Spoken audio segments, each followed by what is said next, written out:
আসসালামু আলাইকুম গাইস।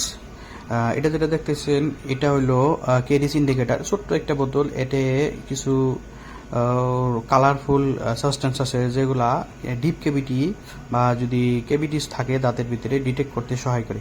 যেহেতু ডিপ ক্যাভিটি, এই লিকুইডটা অ্যাপ্লাই করছি কটনের মাধ্যমে দাঁতটারে শুকাইয়ে নিয়ে, তারপরে 2 মিনিট মান রাখার পরে যে জায়গাটায় আপনার এটা কালার হয়েছে এই জায়গাটা অ্যারোটার মাধ্যমে ভালো করে সাফা করে নেওয়া হইতেছে।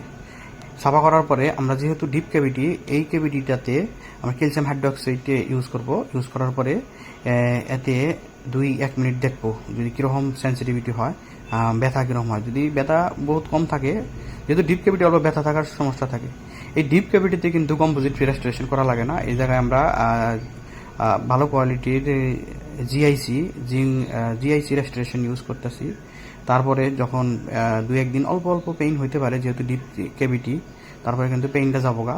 পেইন যাওয়ার পরে আমি এই দাঁতটাতে কম্পোজিট রেস্টোরেশন দেবো। পেশেন্টের সঙ্গে অলরেডি ডিসকাস করা হয়েছে, কম্পোজিট রেস্টোরেশন দিলে কিন্তু এই কালার পুরো মিলা যাব। সেই জন্যে আমরা অনলি জিআইসি দিয়া ক্যাভিটিটাকে জাস্ট রেস্টোর করা হইতেছে। তারপরে আমরা বড়িয়া কইরা কম্পোজিট, ভালো কোয়ালিটি কম্পোজিট রেস্টোরেশন দিয়ে এই দাঁতটাকে একদম আগের মতো কালার করা যাবে। অল্প কালারের কম বেশি আছে, কিন্তু কম্পোজিট দিলে ঠিক হয়ে যাবে। Thank you.